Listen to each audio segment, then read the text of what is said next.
the supercharger lid is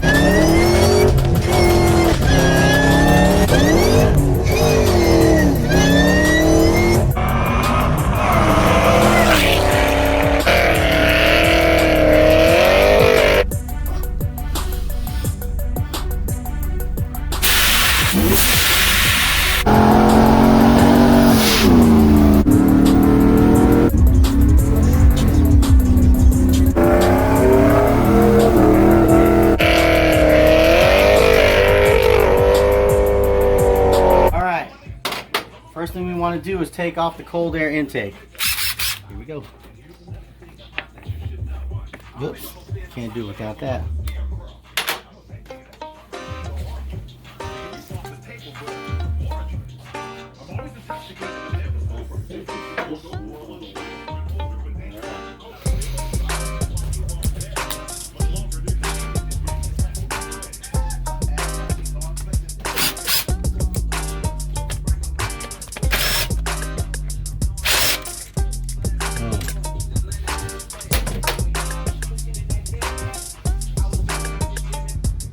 Unplug the max air sensor plug.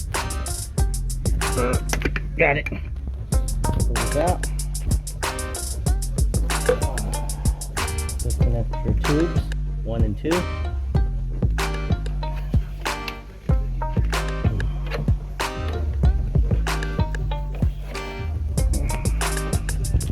This thing is in there.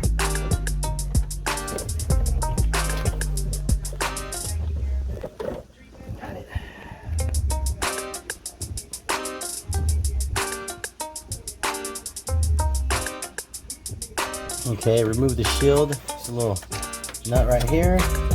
Unscrew it. Shield comes off. Okay, so you're going to want to remove this cross brace after you get your cold air intake off. 6 bolts. You're good.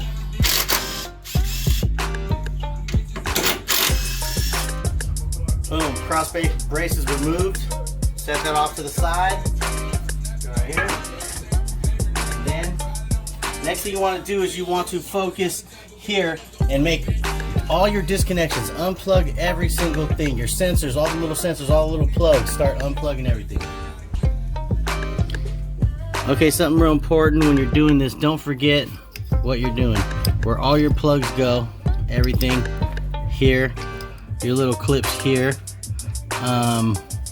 Your bolts, label them, put them in a bag, and all the hoses that you take apart. Remember where all of it goes, because you got to put this all back. Sometimes it'll look a little intimidating, but trust me, it's a piece of cake. Again, over here, we got our hoses here. That's leading over here. See, just trace everything down. Make sure everything is legit. E85 sensor, fuel rail.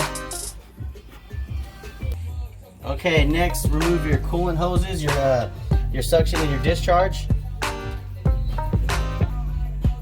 Okay, what's next is we are going to take off about 18 of these bolts. Get a close up on these. 2, 3, 4, 5, all the way around. There are some ones way back behind the supercharger that are a pain in the butt, and I'll show you how I do that.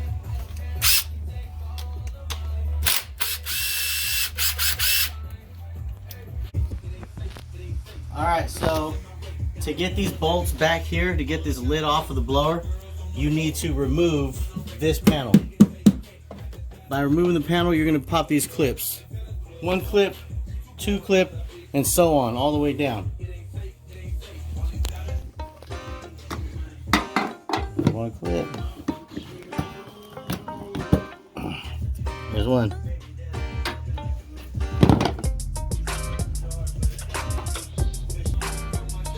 Okay, with this 15mm socket, you want to remove your windshield wipers to get this panel off. Okay, boom, right there.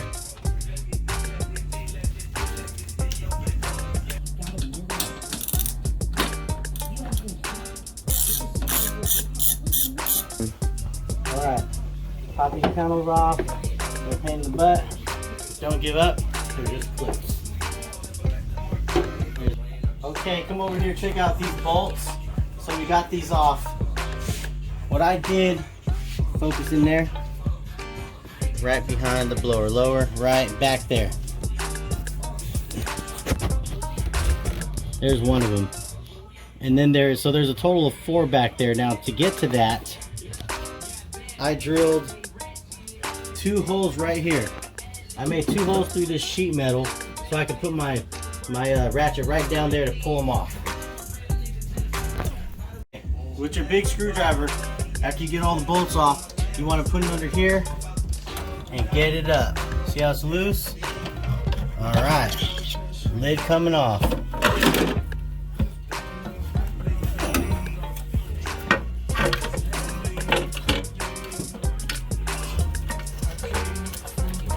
Yeah, there it is. Got some fluid dumping out. Uh-oh. And that's basically it.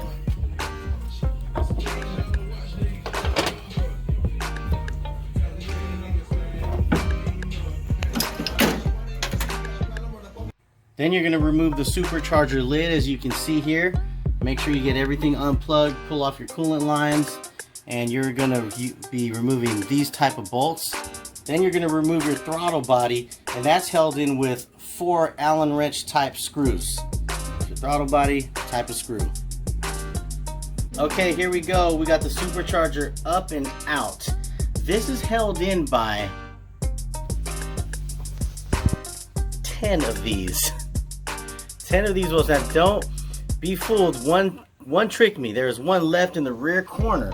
On the front and the rear corner, they got double holes. 2, and then up here, 2. One sneaky one was hidden back there. So make sure you get this one, and the supercharger will come right off. Just make sure everything is detached.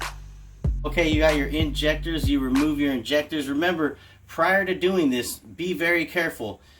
Disconnect your car battery should be first and foremost, but make sure you bleed the line a little bit to let the extra pressure out of this fuel rail. If you don't, it's really hard to get off, and it could explode in your face. So there is a bleeder right here. Check this out right here. You hit this button, it'll release some pressure from the fuel rail, and then I just cracked the fuel line going to this fuel rail open, and it relieves pressure, and then it just comes right out. Okay, here we are. We got the blower removed. Here it is. We are getting prepared to send it to CONGS Performance. I just wanted to show you guys a little bit of it. Let's see here. This thing is heavy as hell. All right. Here's what it looks like inside.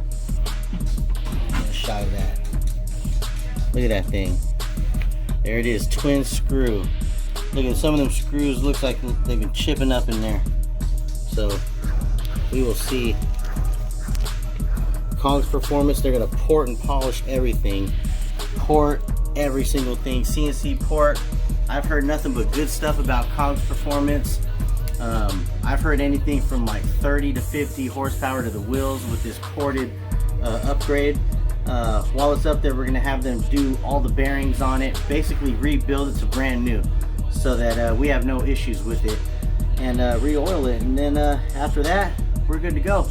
So shipping it maybe 7 to 10 days. I think it's a 10-day turnaround, and then they're going to send it back. And at the same time, while this is gone, we're going to be installing the LINGENFELTER cam, and we're going to get down and dirty with this thing and see what kind of numbers it's really going to produce. Right here is the supercharger that's going to CONGS Performance. Kong offers a box and a packing. I think it's $50 maybe plus shipping. I've decided to do my own, so I went and purchased this box for $11 at UPS, and now I've got these cans right here from Walmart for $3.50. So far I've used 1, 2, 3, 4, 5, 6, 7 cans already. So this is how you do it if you want to send your supercharger to CONGS Performance, making your own box.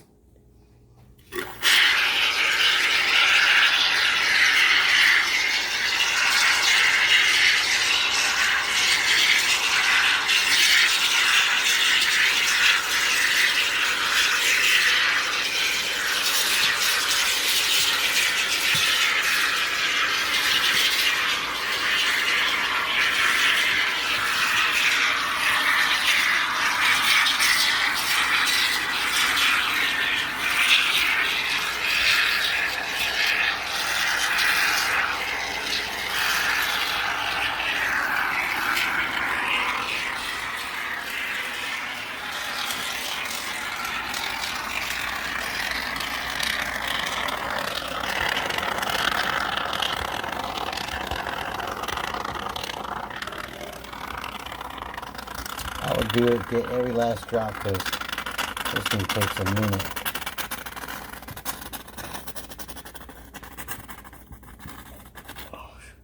Alright, you want to do a uniform and use at least 2 to 3 garbage bags to contain your supercharger. So what's going to happen here is that it's going to form its own molding. Then I'm going to get a piece of cardboard like this that fits perfectly. After I make it to a certain level, set it on it flat, and then fill the 3-inch void on top of this, so that when you open the box, you can just lift this off and the foam, you'll have the top.